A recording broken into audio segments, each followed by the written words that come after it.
Welcome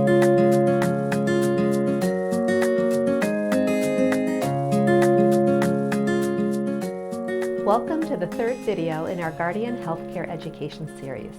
My name is Michele Snyders. I'm a social worker with South Dakota Association of Healthcare Organizations. Thank you for your commitment to helping someone do the things most of us take for granted, like making our own health decisions. Someone on your protected persons care team may ask you about advance directives. Advance directives are just that, directions for healthcare that are given in advance. This video discusses the types of advance directives your protected person may have had before your involvement, and in some cases may need after your involvement. We will talk about two different types of advance directives.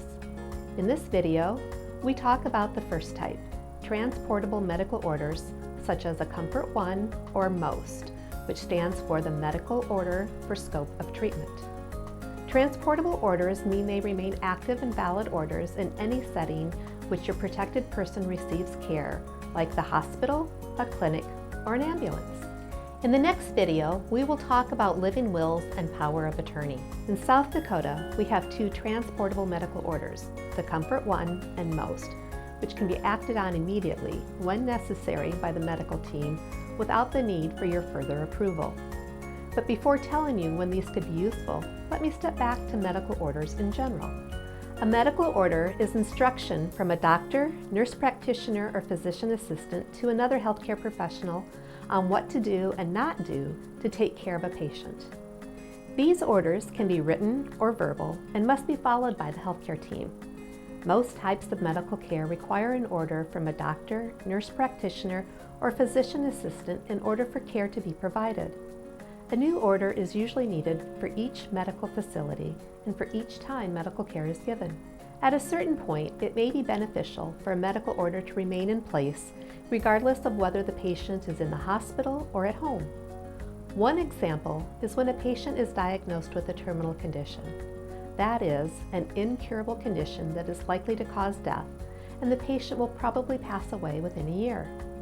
If the patient's wishes are to receive comfort care only, or does not want to be resuscitated by emergency medical personnel, instead of needing to consent to the same medical orders over and over each time the patient receives care, a patient could use a Comfort 1 or MOST document to consent to care, comfort measures, and/or a do not resuscitate one time, and all medical providers could use the document to provide care according to the patient's wishes. As I mentioned, there are two types of transportable medical orders. Comfort 1 is a written transportable medical order for people who have decided that if their heart stops, they do not want to have cardiopulmonary resuscitation or CPR. They do not want electrical shocks, and they do not want a breathing tube. Without this written order, emergency medical services, or EMS, such as ambulance personnel, must administer this kind of care to someone whose heart has stopped, even if they don't want it. Comfort 1 is a triplicate form, one white page, one yellow page, and one pink page. This written order must be signed by a physician, nurse practitioner, or a physician assistant, and either by a patient, agent with a power of attorney, or you, the guardian. Your protected person may have signed a Comfort 1 form before you were appointed as her guardian. She would have retained the white copy, the original, to present to the EMS personnel if they were ever called to help her. She may also be wearing a bracelet that says 1. This will also act as an order for the EMS personnel. The yellow copy is for her primary care doctor, and the pink copy gets sent to the Department of Health and Peer. It's important to know if your protected person has a Comfort 1. You can ask her primary care doctor if they have a copy of the document, or call the Department of Health at the phone number listed to verify if there is an order on file. Even with a Comfort 1 order, your protected person can still get care from EMS. They can provide all types of care needed to help her in a medical emergency. This includes medications, oxygen, and EKGs, just to name a few. This order comes into effect only if her heart stops. If your protected person does not have a Comfort 1, but you think that CPR, electrical shocks, and a breathing tube may not be in her best interest, talk with her and her doctor. Guardians are authorized to sign a Comfort 1. If a Comfort 1 exists and you believe it is no longer in your protected person's best interest, then speak with her and her doctor about your concerns. Guardians can also revoke a comfort one. The second medical order is the medical order for scope of treatment, or the MOST. This is another written, transportable medical order. It is only for people who have an illness that is very advanced, whose doctor would not be surprised if she died within the next year. This is called a terminal illness. Often, a patient with a terminal illness is frail and extra vulnerable.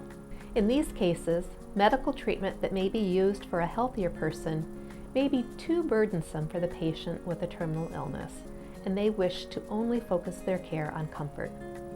Other times, patients with a terminal illness have personal values they want to follow, or have a goal to reach and have decided to continue to have more aggressive medical interventions. In either case, MOST might be useful. This document is created as part of a conversation with a doctor, nurse practitioner, or physician assistant who discusses the pros and cons of the different types of medical care specific for your protected person. This discussion will help you and your protected person decide on the type of care that would be beneficial to her and which would be too burdensome for her. The MOST order form is usable in any setting where your protected person is: at home, an ambulance, a clinic, a hospital, or a care facility, to name a few. A copy of this order should be given to each location your protected person is likely to receive care.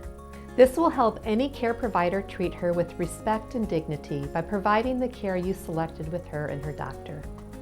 If your protected person does not have a MOST, but you feel it is in her best interest to have this type of medical order, schedule a time to meet with her doctor to go through the pros and cons of the types of medical care she is likely to need given her specific medical situation and her personal values. As her guardian, you can sign the document. If her health has changed and you need to update a MOST, talk with her doctor about your options. Be sure to send an updated MOST to any location that has her previous one. In our next video, we will talk about two types of advance directives which give decision-making guidance for a future, yet unknown time. The two types are living wills and healthcare power of attorney.